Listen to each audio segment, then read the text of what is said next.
संबलपुर लोकसभा आसन में प्रणव प्रकाश दास high voltage प्रचार। बीजेडी सांसद प्रार्थी प्रणव प्रकाश रेंगाली विधानसभा निर्वाचन मंडल में जोरदार प्रचार आरंभ कर सकाळे तालब गाँव समलेश्वरी मंदिर में मां दर्शन कर प्रचार आरंभ करते स्थानीय बासिंदा सहित आलोचना कर मुख्यमंत्री नवीन पट्टनायक निष्पत्ति को संबलपुरवासी मैंने सबुबले सम्मान दे आसुछंती बोली से कहते।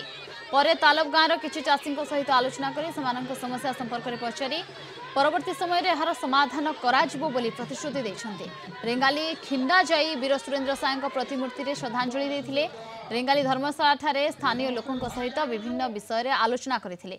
सेठारे तांको उपस्थिति में बीजेपी और कांग्रेस दलर अनेक कर्मी बीजेडी रे शामिल होइथिले। परे प्रणव प्रकाश ठेमरा ठारे एक साधारण सभारे जोगदी 2014 रु ओडिशा किपरि विकास होइछि से नहीं मंतव्य रखिथिले। सेठारे कटक संबलपुर रास्ता रे बहु लोकों मृत्यु पर भी केंद्र चुप बसी कहीं बोली प्रश्न करथिले। साधारण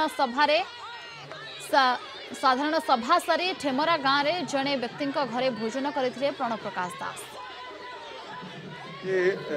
मोर प्रार्थी चयन पर माननीय मुख्यमंत्री प्रार्थी चयन पर मुझे प्रथम रेंगाली विजिट पाई एवं जो भाया मुझे देखुची लोक समर्थन माननीय मुख्यमंत्री समर्थन मु अभिभूत एवं आमर माननीय मुख्यमंत्री जो निर्देश लोकों पाखे पहुँचापी से कम मुझे करुँगी लोक जो भाया भाव में माननीय मुख्यमंत्री समर्थन दौरान मुझे अभिभूत मत निश्चित रेंगालीवासी मनस्थ कर सारी माननीय मुख्यमंत्री सहित रही।